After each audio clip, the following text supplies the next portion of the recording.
लेकिन आदमपुर में एक कैंडिडेट नहीं मिला। 1.5 घंटे पहले तक जो कांग्रेसी थे उनको आपको इंपोर्ट करना पड़ा। ये जो लोग इस तरह की भाषा बोल रहे हैं, उस पार्टी को स्वयं में कोई आदमपुर में उम्मीदवार नहीं मिला। और आदमपुर में उम्मीदवार की बात नहीं, ये वो लोग हैं जो लगातार पिछले 8 साल से बीजेपी की मदद कर रहे हैं। स्टैंप तो लगा रखी है कांग्रेस की, लेकिन जब चुनाव आता है, जब कोई भाजपा को जरूरत आती है, तो फिर सीधा सीधा भाजपा की मदद में आ जाती है। आपके सामने उदाहरण है सुभाष चंद्रा का। जब सुभाष चंद्रा राज्यसभा का भाजपा की मदद से चुनाव लड़ रहा था, तो पेन की स्याही किसने बदली थी? किस व्यक्ति ने अपना वोट जो है बैलेंस छोड़ा था? आज इस बात को स्वीकार करने लग गए कि हाँ, मैंने अपना वोट किसी को नहीं दिया था। कांग्रेस हाईकमांड की तरफ से बाकायदा हिदायत थी कि आप अपना वोट जो है आर के आनंद को दो, लेकिन बावजूद उसको देने के सुभाष चंद्रा के साथ सौदेबाजी करी, भाजपा के दबाव में आए और स्वयं का वोट खाली छोड़ा और अपने 12 साथियों के वोट जो है पेन की स्याही बदल करके कैंसिल करवाने का काम किया। छाज तो बोले सो बोले, छाजनी भी बोल रही है। तो भूपेंद्र सिंह हुड्डा तो ये कह रहे हैं, कांग्रेस के लोग ये कह रहे हैं कि यहाँ पर जो एक कॉम्बिनेशन है आदमपुर में, भजनलाल परिवार वर्सेस अदर्स, यानी कि कुछ लोग हैं जो भजनलाल परिवार से जो भी कैंडिडेट होते हैं उनको वोट देते हैं, और एक वोट है जो उनके खिलाफत है। तो अभय सिंह चौटाला जी ने एक कैंडिडेट ऐसा ला कर करके जो एंटी भजनलाल परिवार वोट है उसमें डिवीजन कराने की कोशिश की। कहते हैं कि अभय जी तो बीजेपी के साथ मिले हुए हैं, उनकी मदद कर रहे हैं। मैं आपसे एक बात पूछना चाहता हूं, जिन लोगों ने आपके सामने ये बात रखी, आप उनसे एक बार ये तो पूछते कि आपने जिसको चुनाव लड़वा रहे हो वो आदमपुर के कौन से गांव का है, उसका आदमपुर से क्या संबंध है? मैं आज 11 गांवों में जाकर के आया। उससे पहले भी मेरा आना जाना इस इलाके में बहुत रहा है, और जहां यहां आना जाना रहा है, वहीं मैंने बहुत दिनों से एक बात सुन रहा था कि 2009 का जो चुनाव हुआ था, जयप्रकाश को कांग्रेस ने टिकट दी थी, और जयप्रकाश ने उस वक्त 500 के नोट जो है नकली बांटे थे। अच्छा। और उसके साथ साथ यहाँ जो गाड़ियाँ किराए पे करी थी उनका हिसाब नहीं किया। ये बात आज भी चली। एक शख्स ने आकर के 2 500 के नकली नोट मेरे सामने रखे कि उस वक्त के मैंने संभाल के रखे हैं, जयप्रकाश मेरे गांव में आएगा, उसको दिखाऊंगा कि तेरे नोट। ये तो क्रिमिनल ऑफेंस है। अगर नकली नोट का धंधा हो रहा है तो ये तो आईपीसी धारा में आदमी को तो जेल के पीछे होना चाहिए। उस वक्त तो कांग्रेस का राज था, उन्होंने इसके खिलाफ एक्शन नहीं लिया। अब ये भाजपा की मदद करते हैं भूपेंद्र सिंह हुड्डा एंड पार्टी, इसलिए उसके खिलाफ एक्शन नहीं हो रहा। 2024 में जब इंडियन नेशनल लोकदल पार्टी की सरकार बनेगी, हम इलाके के लोगों से एफिडेविट लेंगे और हम करेंगे कार्रवाई इनके खिलाफ।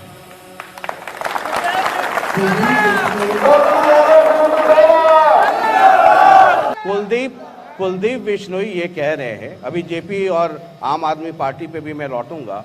कुलदीप बिश्नोई ये कह रहे हैं कि बाकी जितनी पार्टियां घूम रही हैं, जरा उनसे पूछिए कि उनका आदमपुर से क्या नाता है। कुलदीप बिश्नोई कहते हैं कि आदमपुर और भजनलाल परिवार दोनों एक दूसरे के पूरक हैं। आदमपुर उनका परिवार है और वो इस परिवार के हैं। कोई व्यक्ति कहीं पैदा हो जाए, और ये कहे कि मेरा ये परिवार है, मैं यहाँ पैदा हुआ हूँ, उससे वो उसका परिवार नहीं बन जाता। मैं आज लोगों से पूछ के आया हूँ, ये मेरा पड़ोसी है विधानसभा में, हम दोनों सीट शेयर करते हैं, 3 वर्ष तो ये हो गए, 5 वर्ष पिछले निकल गए। आप कुलदीप बिश्नोई से पूछो कि तू आदमपुर को अपना परिवार बताता है। आदमपुर के लोग पिछले 3 वर्ष से बहुत सारी दुविधाओं से जूझ रहे हैं। यहाँ पानी की किल्लत रही है, किसान आंदोलन में इन लोगों ने बड़ी भूमिका निभाई है, और उसके साथ साथ अब इनके यहाँ बारिश हुई, फसलें खराब हुई, उसका मुआवजा 2020 का 21 का भी नहीं मिला, उसके लिए इन्होंने यहाँ आंदोलन किया। मैं तो जब ये आंदोलन कर रहे थे इनके बीच में आया, इनसे मिल करके गया, पूछ करके गया, इनकी विश्वास दिलवा के गया कि मेरे से जो मदद होगी आपकी करूंगा।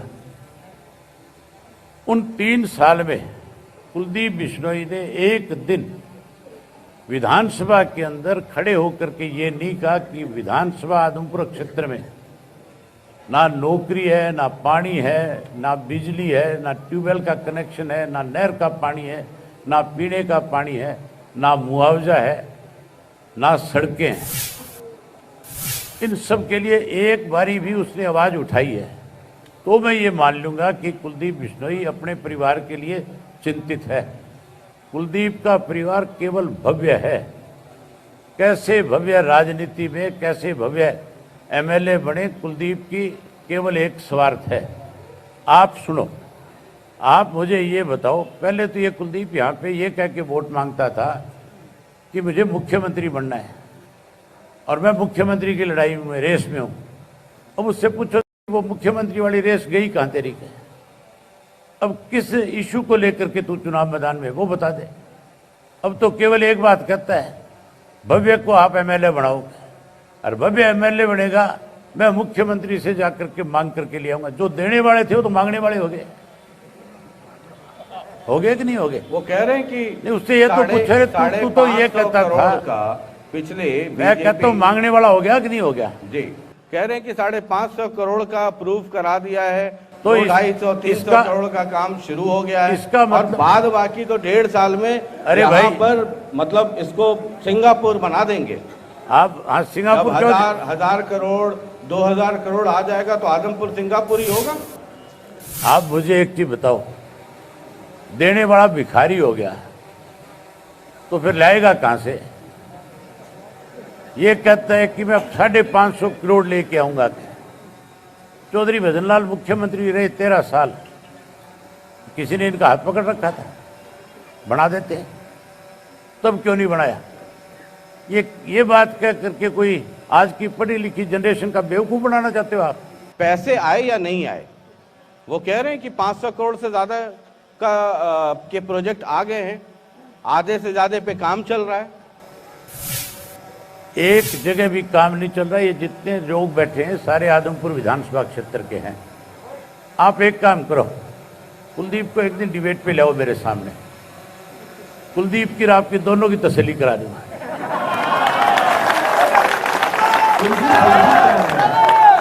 कुलदीप ये भी कह रहे हैं कि भव्य पढ़े लिखे कैंडिडेट हैं और उनकी पढ़ाई का, जो उनके पास डिग्री है, जो अनुभव है पढ़ाई का, उसका फायदा भी आदमपुर को मिलेगा। और भव्य कहते हैं कि आदमपुर के डेवलपमेंट के लिए उनके पास पूरी एक रूपरेखा है, पूरा एक रोड मैप है। आप कहते हो कि पूरा रोड मैप है। भव्य का आदमपुर के साथ अगर इतना ही रिश्ता है तो पहले आप उनसे ये पूछो, दोनों बाप बेटा से, कि लोकसभा के चुनाव में भव्य यहाँ से उम्मीदवार था,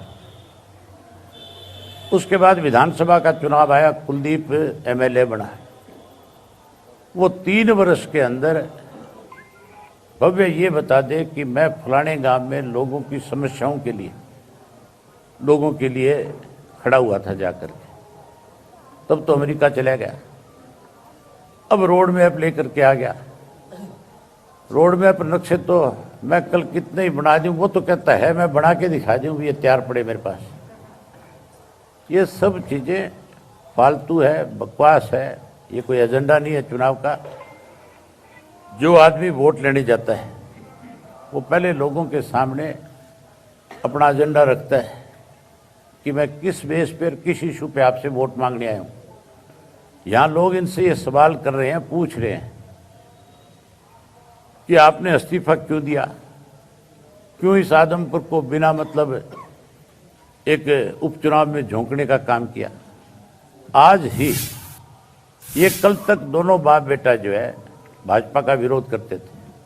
कुलदीप बिश्नोई तो कसम खा करके कह रहा था कि किसी पे भरोसा कर लेना, विश्वास कर लेना, भाजपा पे विश्वास और भरोसा मत करना, ये बहुत बड़े बेईमान लोग हैं।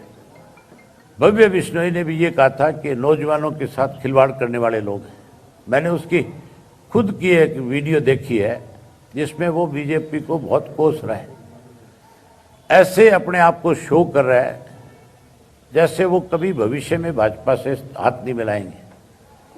लेकिन एक फाइल, एक मुकदमा नहीं झेल पाए, उससे पहले इस्तीफा देकर के भाजपा की गोद में जाकर के बैठे। मतलब लगता है कि आपको ईडी के डर से वो भाजपा में है? मैं नहीं कहता, हर आदमी ये कहता है कि तो डर के मारे इस्तीफा दे करके गए। और कारण क्या है बताओ इस्तीफे का, आप बता दो मुझे। ये तो क्यों इस्तीफा दिया? ये तो जो आपके पुराने मित्र हैं भूपेंद्र सिंह हुड्डा, वो आपके बारे में भी कहते हैं कि वो आय से अधिक संपत्ति और ये सब, उसके डर से अभय जी जो है वो प्रत्यक्ष या परोक्ष रूप से बीजेपी की मदद करते रहते हैं। मैंने कहा कैसे मदद करते हैं? वो तो वोकल है, हमेशा स्टेटमेंट देते हैं, टीवी पे उनका बयान आता है, जनसभाएं करते हैं, भाषण देते हैं। बोले वो जी दिखाने वाला है हाथी का दांत, असली वाला तो वो है जब जब मौका आता है अभय सिंह चौटाला बीजेपी की मदद करते हैं। मैंने कहा सबूत? बोले कि आप राज्यसभा चुनाव देख लीजिए, बीजेपी कैंडिडेट को मदद किया, आदमपुर में कांग्रेस का कैंडिडेट या एंटी कुलदीप वोट का डिवीजन हो जाए इसलिए कैसा कैंडिडेट दे दिया, हमारा वाला ही लेकर के दे दिया कैंडिडेट। तो उनसे पूछिए कि वो बीजेपी की मदद करते हैं कि नहीं करते हैं। आप उस हुड्डा से ये पूछो पहले कि मैंने जो वोट दिया था, मैंने उसका सीधे तौर पे कारण बताया था। क्या मैं कांग्रेस को वोट देता है? जिस कांग्रेस को चौधरी देवीलाल ने 69 में छोड़ दिया था, मैंने अपनी जिंदगी में कभी कांग्रेस के हाथ के निशान पे वोट नहीं डाल करके देखा। मैं कैसे कांग्रेस के प्रत्याशी को अपना वोट देता? मैं बीजेपी के प्रत्याशी को भी वोट दे करके नहीं आया। मैं तो बीजेपी ने जिसको समर्थन दे रखा था, जिस लड़के को मैंने वोट दिया है अपना, मैंने खुल करके बताया था कि मेरे फादर जब 10 साल की कैद काट रहे थे, इसका बड़ा भाई उसी जेल में था और उसने चौधरी ओम प्रकाश चौटाला की सेवा जो है अपने बाप से भी ज़्यादा करी थी। चौधरी ओम प्रकाश चौटाला जी जब भी मैं उनसे मिलने जाता था मुझे कहते थे कि भाई इस लड़के ने हमारा बहुत ख्याल रखा है। मैंने तो कर्ज उतारा है, मैंने कोई किसी पे एहसान नहीं किया। भूपेंद्र सिंह हुड्डा से ये पूछो ना, तेरे 30 थे, 30 में से 28 कैसे हो गए? तू बता, वोट किसका कहाँ गया? कई लोग अभय जी ये भी कहते हैं। दूसरा, आप एक और सुने जी, विधानसभा की जितनी प्रोसीडिंग है उठा करके देख लो, केवल अकेला मैं एक ऐसा आदमी हूं जो विधानसभा में भारतीय जनता पार्टी को मजबूर करता हूं। हुड्डा तो कोई ऐसा इशू बता दे जिसपे उसने कभी भाजपा को घेरने का काम किया। ये जब भूपेंद्र सिंह हुड्डा और मुख्यमंत्री शेरो शायरी करते हैं तब पकड़े जाते हैं कि दोनों रात में आपस में बात करके आए थे कि मैं ये शेर बोलूंगा, तू ये जवाब दे देना। अच्छा, हरियाणा की जो हालत है, मान लीजिए 2024 में या जब भी अगला चुनाव होता है, ऐसी अगर परिस्थिति बन जाए कि अभय सिंह हैं, उनके साथ जितने भी लोग हों, मान लिया वर्स्ट केस में एक ही हो, और आपके सामने दो विकल्प, अगर आपके समर्थन से कांग्रेस की सरकार बन जाती हो या आपके समर्थन से बीजेपी की सरकार बन जाती हो, आप उस दोराहे पे खड़े हो, तब क्या करेंगे? तब जो मेरा समर्थन करेगा, जो मुझे मुख्यमंत्री बनाएगा, उसको साथ लूंगा। मतलब झारखंड वाला एपिसोड है, झारखंड में हुए थे ना एक, मैंने बता दिया आपको जी कि मैं किसी को समर्थन नहीं दूंगा। कोई मुझे मुख्यमंत्री मानेगा, कोई मेरी नीतियों को आगे लेकर के चलेगा, मैं उसका समर्थन लूंगा। कई लोग ये कहते हैं देवीलाल जी का अपना वजूद है, चाहे वो कोई किसी भी पार्टी में हो, सब लोग उनके सामने सर झुकाता है। लेकिन लोग कहते हैं कि देखिए 2022-23 आते आते हालत ये हो गई कि देवीलाल जी के जितने लाल हैं, चाहे वो रंजीत चौटाला जी लाल हों या दुष्यंत दिग्विजय जी लाल हों या अब तो भजन लाल के भी लाल, ये सब के सब मनोहर लाल जी के का झंडा उठा के जिंदाबाद कर रहे हैं। इन मनोहर लाल ने इनका अंत कर दिया, ये इनका आखिरी चुनाव है, इसके बाद नजर नहीं आएगा कोई मनोहर लाल के साथ सारे लाल अब एक एक करके सरेंडर कर रहे हैं। मैंने बता तो दिया भी इनका अंत इसी ने कर दिया। तो आप कभी बीजेपी या कांग्रेस की तरफ नहीं जाएंगे? आपने बहुत बारी ये कोशिश करी है मुझे ले जाने की, पर आपको हर बारी ठीक उत्तर मिला कि नहीं मिला? आपकी तसल्ली होती है कि नहीं मेरी बात से? नहीं ना, मेरी तसल्ली होने से क्या होगा सर? तसल्ली तो हरियाणा के वोटर्स की होनी चाहिए। लोगों की तसल्ली तो जब मैं विधानसभा में खड़ा होता हूं तभी हो जाती है। एक पार्टी है आम आदमी पार्टी, और जो आजमाइश चल रही है, लोकतंत्र है, सबको चुनाव लड़ने का अधिकार है। आम आदमी पार्टी के जितने नेता हैं उनका ये कहना है कि एकमात्र कैंडिडेट, हालांकि अब तो आईएनएलडी के भी कैंडिडेट यहीं से लोकली हैं, वो कहते हैं कि बाकी सब विदेशी हैं, और एक आम आदमी पार्टी अगर आपको स्कूल ठीक करवाना हो, हॉस्पिटल ठीक करवाना हो तो आम आदमी पार्टी को चुनिए, पॉलिटिक्स करवाना हो, इलाके का बेड़ागर्क करवाना हो तो दूसरी पार्टियों को चुन लीजिए। हरियाणा का जो मतदाता है ना, वो बहुत समझदारी के साथ अपना मत डालता है। SYL नहर जो है हमारी जीवन रेखा है। SYL पे सुप्रीम कोर्ट से फैसला हमारे पक्ष में आया हुआ है। सुप्रीम कोर्ट ने कहा है कि पंजाब और हरियाणा का मुख्यमंत्री बैठ करके इसका या तो कोई सॉल्यूशन करे, अदरवाइज केंद्र की सरकार इस नहर का निर्माण करके दे। आम आदमी पार्टी की सरकार पंजाब में भी है। पंजाब के मुख्यमंत्री का आज बयान है, उसने कहा है कि मेरे पास एक बूंद पानी नहीं है, मैं नहीं दे सकता, ना मैं नहर बनवाने देता। जब यहाँ आएंगे वो लोग तो ये इलाका भी पानी की बहुत बड़ी किल्लत झेल रहा है। SYL में अगर पानी आएगा तो ये एरिया जहाँ आप बैठे हो साइड में कैसा, वो लोग जो यहाँ के हैं वो भी फिर कल को SYL का पानी आने के बाद खुशहाल हो जाएंगे, उनके खेतों में भी पानी लगेगा। इस इलाके के अंदर बहुत सारे लोगों ने पानी को लेकर के लड़ाइयाँ लड़ी है। गांव में लोग इनसे पूछेंगे कि SYL के पानी पे तुम बताओ तुम्हारा स्टैंड क्या है? तुम्हारा मुख्यमंत्री कहता है एक बूंद पानी नहीं दूंगा, और तुम यहाँ कहते हो कि हमारी मदद करो, सरकार बनाओ, हम स्कूल बना देंगे, हम तुम्हारे लिए हॉस्पिटल बना देंगे। अगर नहर का पानी नहीं होगा, खेत में फसल नहीं होगी, स्कूल में बच्चे की फीस कहाँ से देगा कोई? कैसे बच्चे पढ़ेंगे? सबसे बड़ी जरूरत हरियाणा की जीवन रेखा SYL है। SYL की नहर का पानी जब तक हमें नहीं मिलेगा, हमारे सामने इसी तरह समस्याएं मुँह करके खड़ी रहेंगी। आम आदमी पार्टी ने यहाँ पे जोर आजमाइश करके देख ली अपनी, नगर पालिका नगर परिषद के चुनाव में इनको मुंह की खानी पड़ी थी। क्या ये राजनीतिक तौर पर आम आदमी पंजाब जिस तरीके से हुआ, मैं बड़ा on a very serious note, बहुत गंभीरता से ये पूछ रहा हूँ, क्या आम आदमी पार्टी को इतना हल्के में लेना चाहिए? जिस पंजाब के अंदर 3 महीने पहले सरकार बनी और 3 महीने के बाद जिस लोकसभा से इनका चीफ मिनिस्टर चुन करके आता था, वहीं के लोगों ने दोबारा से इन लोगों को आईना दिखा दिया कि नहीं दिखा दिया? ये सरकार नहीं है, ये तो ठगोरों का एक गिरोह इकट्ठा हो जाता है। यहाँ पे हमारा जो मतदाता है, चाहे वो खेत में काम करने वाला भी है, चौधरी देवीलाल ने राजनीतिक तौर पे इतना उसको जागरूक कर दिया कि वो ऐसे लोगों को कभी मुंह नहीं लगाएगा। यहाँ आप हल्के और भारी की तो बात ही छोड़ दें, इससे पहले भी आम आदमी पार्टी लोकसभा लड़ चुकी है, विधानसभा लड़ चुकी है, कहीं किसी ने एक वोट भी नहीं दिया। एक सवाल मैं आपसे समझना चाहता हूँ, एक पॉलिटिकल स्टूडेंट होने के नाते, और आप घूमते हैं, ठीक है, टीवी पे, अखबार में भाषण, वो एक अलग चीज़ है।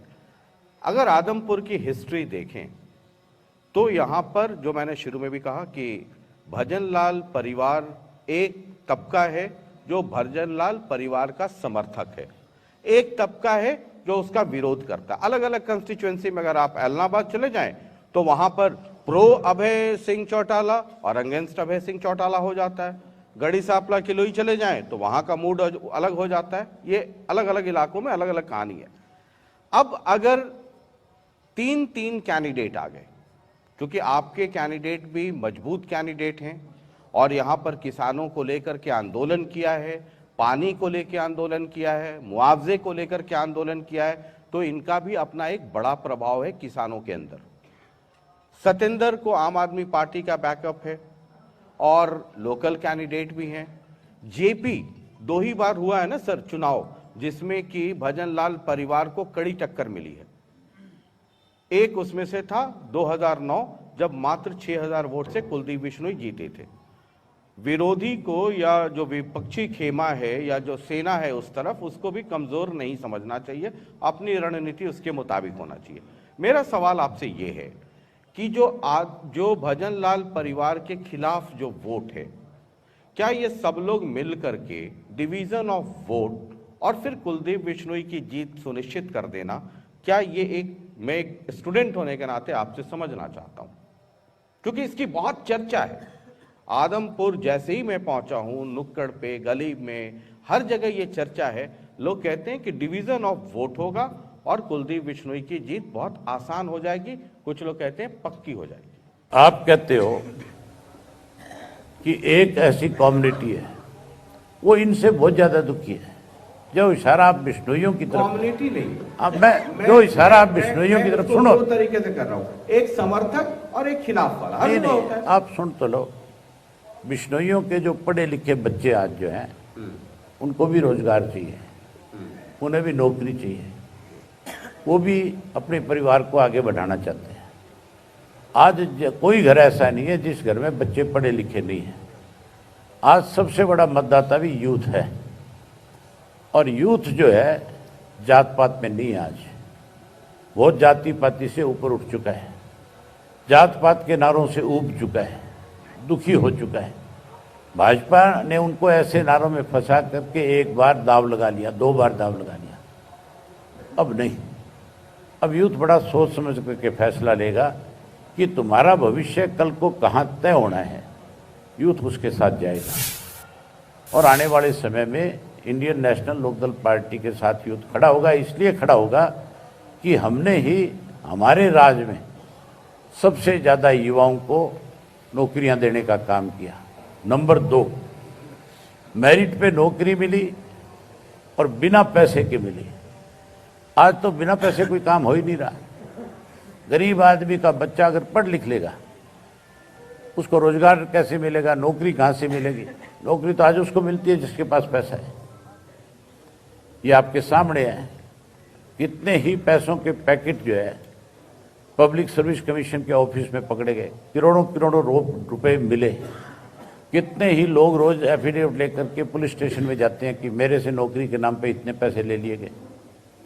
तो अब जो यूथ है वो बहुत सोच समझ करके अपना वोट कास्ट करेगा और इन लोगों को सत्ता से बाहर भी करेगा और अपनी सरकार बनाने में अपनी एक बड़ी भूमिका निभाएगा। कुलदीप खेमे में एक बड़ी चर्चा रहती है। मेरा तो काम है सर, मैं तो महाभारत का संजय हूँ, जो उधर सुनता हूँ, आपसे पूछता हूँ और आपसे। मैं अंधा थोड़ा ही हूँ। मैं वो तो संजय तो उस अंधे को बताता था जाके। मैं वो सवाल करता हूँ। कुलदीप खेमे में एक चर्चा ये भी है, कुलदीप बिश्नोई खेमे में, कि अब तो जी हमारी ताकत पहले सिर्फ अकेले की थी, भजनलाल परिवार की। अब तो हमारे साथ भजनलाल परिवार की ताकत, बीजेपी की ताकत, बीजेपी में मोदी जी की भी ताकत, खट्टर जी की भी ताकत और उसके ऊपर जेजेपी की भी ताकत। तीन तीन ताकत, बताइए कहां मुकाबला करेंगे। आप इधर बिखरे पड़े हैं, तीन हिस्से में बटे पड़े हैं, उधर तीन तीन सुरमा एक साथ। मैं आपसे बता रहा था अभी, जो तीसरा सुरमा आप बता रहे हो ना जी, इन लोगों को यहाँ के जो मतदाता है बहुत अच्छी तरह से पता है कि चौधरी देवीलाल के साथ 2 दफा धोखा करके चौधरी भजनलाल मुख्यमंत्री बने। पहली दफा उन्हीं की कैबिनेट में मंत्री थे और उन्हीं के विधायकों को बहका करके, लालच लोभ दे करके केंद्र के लोगों के साथ मिलकर के सरकार बना गए। 82 में फिर चौधरी देवीलाल का राज बन गया था। इंदिरा गांधी से गवर्नर को फोन करवा के बिना बहुमत की सरकार बना करके पैसे की ताकत से उस सरकार को चलाया। यहाँ के लोग इतने मूर्ख नहीं हैं। अब जब वो तीसरी ताकत वाले लोग वोट मांगने आएंगे, उनको आना पड़ेगा, मजबूरी है उनके विचारों की। अगर वो नहीं आएंगे तो उनकी कुर्सियां छीन ली जाएंगी। आप कह रहे हो जेजेपी वाले तो 2-3-4 दिन मैं बताऊं, मीटिंग चल रही थी, मैं बता रहा हूं, जिसने नहीं लगाया तो इतनी नाराजगी। अरे भाई, जिसने नौकरी करनी है उसको मालिक की सुननी पड़ेगी, और उनके मालिक आजकल मनोहर लाल जी हैं। वो उनको आदेश देंगे और उनको यहाँ आना पड़ेगा। लेकिन लोग उनसे पूछेंगे कि तुम उस चौधरी देवीलाल के पोते और बेटे हो जिस चौधरी देवीलाल से 2 दफा भजनलाल ने बेईमानी के साथ सच्चा छीनने का काम किया था। लोग कहेंगे तुम्हें शर्म नहीं आती है घूमते। ये मेरे कहने की जरूरत नहीं है, आप जैसे लोग ही सब सोशल मीडिया पे इन बातों को चलाओगे कि लोगों ने इनसे इस तरह के सवाल किए। चलिए, 4 एक चीज और बताता हूं आप, आजकल ये बड़ी एक चर्चा चलाते हो कि अभय सिंह अकेला है, अकेला कैसे कोई बदलाव कर देगा। आप मुझे ये बताओ, लोकसभा के अंदर, ये तो विधानसभा है, छोटा सा स्टेट है, लोकसभा में बीजेपी के 2 सांसद थे। अडवाणी ने यात्रा शुरू करी थी, सारा विपक्ष, सारा देश कहता था ये क्या कर लेंगे, उन्होंने सरकार बना ली कि नहीं बना ली। तो फिर अभय सिंह को सरकार बनाते कौन रोक देगा। इसीलिए तो मैं आपको 1 मैन आर्मी कहता हूं। 4 कैंडिडेट हैं सर, बहुत संक्षेप में सबके बारे में मैं आपकी जरा टिप्पणी चाहूंगा, फिर लास्ट में जरा आपके जो कैंडिडेट हैं उनकी यूएसपी पे भी बात करूंगा, उसके बिना ये इंटरव्यू अधूरा होगा। पहले कैंडिडेट भव्य बिश्नोई, वो बेचारा विदेशी बच्चा है, यहां जन्मा है, पढ़ने गया था। हाँ तो वो विदेशी हो गया। अब तो भाई उनके पिताजी कहते हैं कोई आदमी गांव में जन्मा। मैं उस बच्चे के ऊपर कोई टिप्पणी नहीं करना चाहता जी, उनके पिताजी पे ही कर दीजिए। लेकिन मैं ये कहता हूँ कि सर, मैं बेटा लड़ रहा है या पिताजी लड़ रहे हैं, बात बराबर ही है। मैंने आपको बताया कि जो लोग देने वाले थे वो आज मांगने वाले हो गए। तो मांगने वाले और देने वाले में कितना अंतर होता है, आप समय में इसका अंदाजा लगा लें। जयप्रकाश तो आपके भी थे कभी, ग्रीन ब्रिगेड बना था। नहीं, आपके थे नहीं, थे ही हमारे। आजकल मैं तो जब बैठता हूं तो सबकी जन्म कुंडली पढ़ कर करके बैठता हूं मैं। आपने अभी शुरुआत में ये कहा था जी कि 7 घाट का पानी पी रखे हो। हाँ भाई, मैं तो गिनवा सकता हूँ, साल महीने दिन के साथ गिनवा सकता हूँ। जब मुझे ये पता है कि कौन 1.5 घंटे पहले आया कांग्रेस से, कौन 1.5 महीने पहले, कौन 1.5 साल पहले, और जो कांग्रेस में तो हिस्ट्री तो सर इतना तो पढ़ाई लिखाई करनी पड़ती है। ओहो, तो वही मैं आपसे बता रहा हूँ कि जिसने घाट घाट का पानी पी रखा हो जी, उसके बारे में मुझे टिप्पणी करने की जरूरत है। तो उसको हर घर का सब पता है ना, वहां प्लस पॉइंट क्या, माइनस पॉइंट क्या।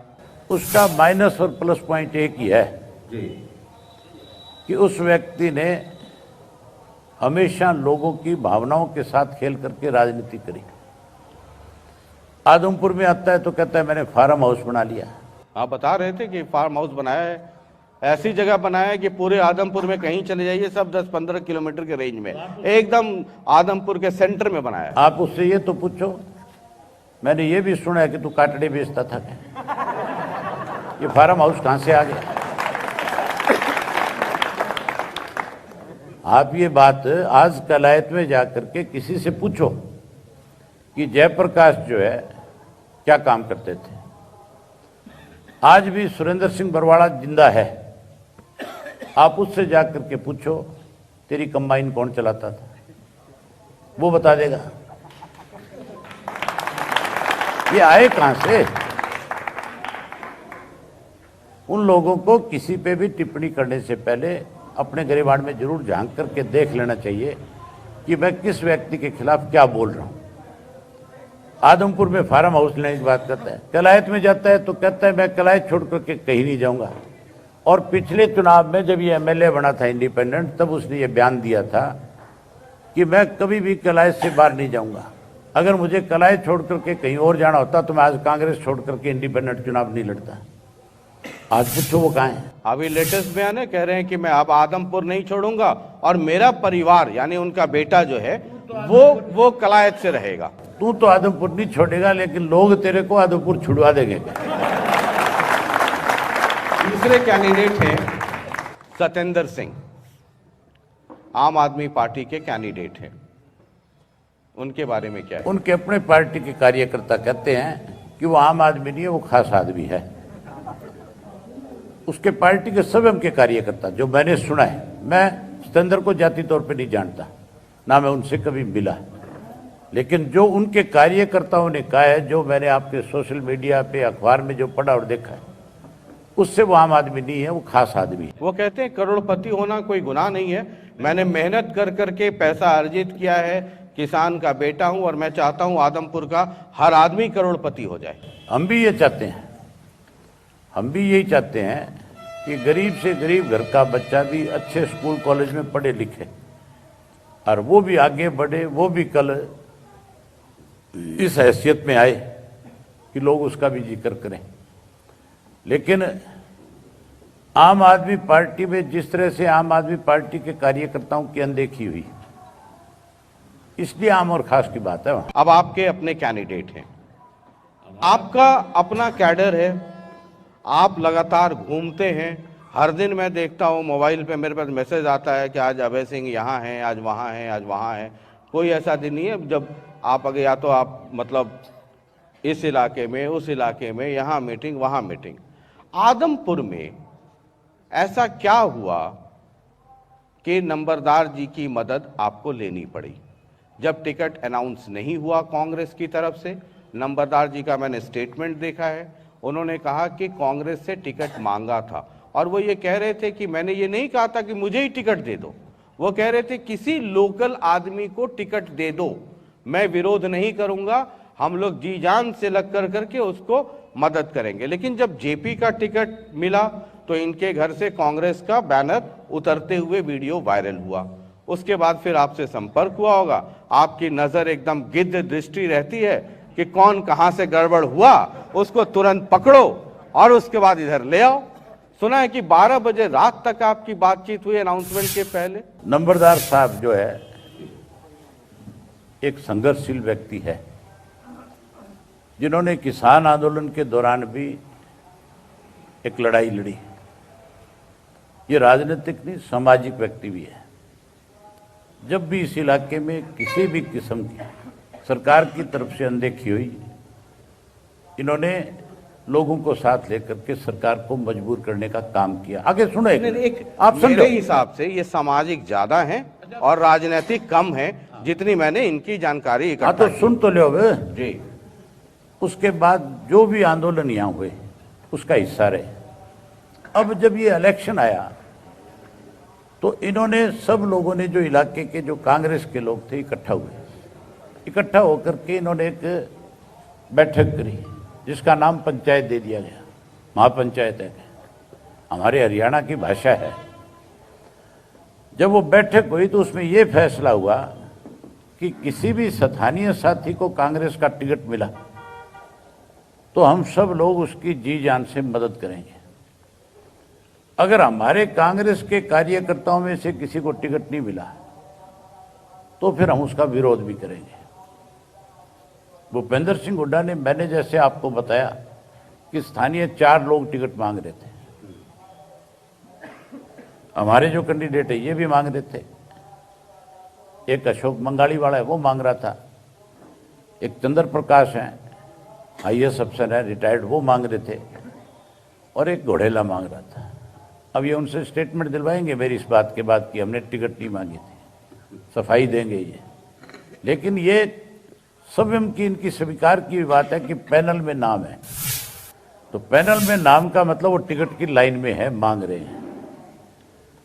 इन तीनों चारों में से किसी को टिकट देते तो कुलदीप बिश्नोई हार जाता है, लेकिन दिया नहीं। इसलिए नहीं दिया कि वो जो वोट लेते हैं नंबरदार साहब के अलहदा, वो सारे के सारे वोट जो है कहीं कुलदीप के खाते में जाते हुए नजर आते हैं। वो वोट फिर उनके पास जाते और उससे कुलदीप बिश्नोई जो है हर हालत में चुनाव से बाहर हो जाता था। कैसे जीते, इसके लिए भूपेंद्र सिंह हुड्डा ने यह षड्यंत्र रचा। रही हमारे कैंडिडेट बनाने की बात, जब इनको टिकट नहीं मिला, हमने अपनी पार्टी की तरफ से सर्वे करवाया था, और पार्टी की तरफ से सर्वे जब करवाया था तो हमारे सामने 3 नाम आए। उसी दौरान इन्होंने रिजाइन कर दिया। इनकी मेरे से बातचीत हुई, मैंने इनसे कहा कि नंबरदार साहब आप इलेक्शन लड़ना चाहते हो? इन्होंने कहा बिल्कुल नहीं, मैं चौधरी देवीलाल की नीतियों में विश्वास करने वाला व्यक्ति हूँ, मेरी पार्टी हमेशा दूसरी रही है, लेकिन मैंने चौधरी देवीलाल की नीतियों का अनुसरण किया क्योंकि वो आंदोलनकारी थे, वो हमेशा गरीब की, कमजोर की, कमेरे की, किसान की मदद करते थे, और मैं इनसे प्रभावित हूँ। मैं नहीं चाहता चुनाव लड़ना, जो पार्टी आपकी जिम्मेवारी मुझे लगाएगी मैं उस काम को करूँगा। मैंने कहा ठीक है। मैंने चौटाला साहब से बात करी और हमारी पार्टी के जो जितने सीनियर साथी थे उन सबको दिल्ली बुलाया, वहाँ हमने आपस में बैठ करके चर्चा करी। हमने कहा कि वे टिकट नंबरदार को नहीं देंगे। उस पंचायत में ये फैसला हुआ था कि नंबरदार अगर तेरे को टिकट नहीं मिलेगी तो तेरे को चुनाव लड़ना पड़ेगा, और उस पंचायत में सबसे बड़ी संख्या में लोग जो थे वो बालसमंद गांव के थे। हमने टिकट बालसमंद गांव को दिए, नंबरदार को नहीं दिए।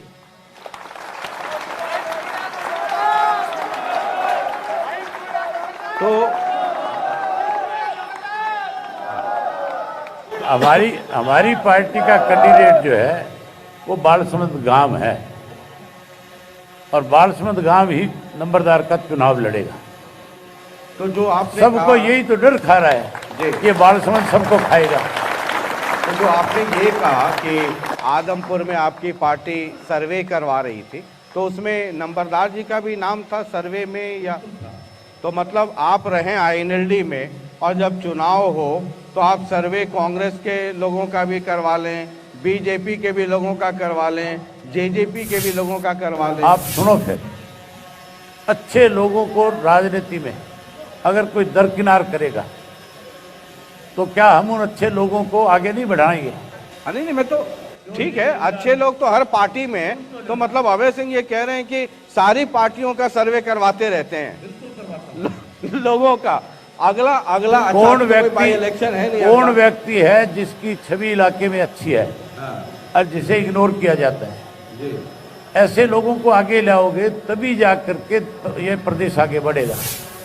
तो मतलब अभय सिंह जी ये कह रहे हैं ना, मतलब मेरे लिए बड़ा मतलब एक ब्रेकिंग न्यूज ही है। अभय सिंह जी कह रहे हैं कि आईएनएलडी जो है वो सारी पार्टियों के लोगों का सर्वे करवा करके रखते हैं। अरे बूंद बूंद से घड़ा भरता है भाई।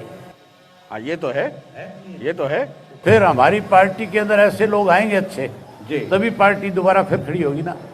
ठीक है, अब मुझे जरा एक आखिरी सवाल की तरफ बढ़ रहे हैं, समय की कमी है। 3 तारीख को पोलिंग हो जाएगी, 6 तारीख को नतीजे आ जाएंगे, आपका आकलन क्या है? अभी तो चुनाव शुरू ही नहीं हुआ, आप पहले ही आकलन पूछने लग गए। मैं तो मतलब समझ रहा था कि आप 2024 का भी आकलन बताते हैं। नहीं, एक दफा तो इस चुनाव को निपटने दो। ठीक है, फिर बैठे नहीं, उसके बाद बैठे, उसके बाद फिर 2024 की भी बात करेंगे। हाँ, 24 की करेंगे, और क्या कोई 22 की थोड़ी। लेकिन 6 नवंबर की नहीं करेंगे। कोई आपको लगता है ऊंच नीच है इसीलिए 6 नवंबर अवॉइड कर दो, 24 की देखेंगे? आज कह देंगे 22 में 24 कौन याद रखेगा? मैं कहता हूँ इस चुनाव के बाद बहुत उथल पुथल होगी। जैसे आप जब कुछ बोलते हैं तो मेरा एंटीना खड़ा हो जाता है, आपको पता है ना? कुछ न कुछ तो रहता है आपके पास। आज तो मुझे ये पता चला कि आईएनएलडी वाले लोग दूसरी पार्टियों का भी सर्वे करवा करके रखते हैं। अब तो मैं हमारा ये कोई अभी कह रहा तुरंत हूं- में बाई इलेक्शन है नहीं, वरना मैं पूछ लेता कि उस इलाके में किसका किसका सर्वे करवा। आपको लगता है कि आईएनएलडी एक कड़ा मुकाबला देगी यहाँ पर? हाँ, 100%। मैं क्या, ये बात तो आप जो जनता बैठी है यहाँ की, जो यहाँ के लोग बैठे, इनसे पूछो। चलिए, बहुत बहुत शुक्रिया सर, बहुत बहुत शुक्रिया। आपको बहुत तो धन्यवाद। पता है मेरे पास नीम के पत्ते ही रहते हैं। बहुत बहुत शुक्रिया। तो ये अभय सिंह चौटाला जी थे और ये दौर बदस्तूर जारी रहेगा। और वो तमाम सवाल जो आपके जहन में है, देखिए हमारा काम थर्मामीटर लगाना है, टेम्परेचर नोट करना आपका काम है। हम थर्मामीटर लगाते रहेंगे, आप टेम्परेचर नोट करते रहिए। बाकी लोकतंत्र में असली मालिक जनता है। 3 तारीख को आदमपुर के लोग वोट देंगे। 6 तारीख को देखते हैं कहाँ दिवाली और कहाँ दिवाला, हालांकि दिवाली तो बीच में ही है। बहरहाल लगातार देखते रहिए जनता टीवी, और सिर्फ चुनावी खबरें नहीं, उन खबरों के पीछे क्या खबर है वो भी हम समझते और समझाते चलेंगे। बहुत बहुत शुक्रिया, नमस्कार।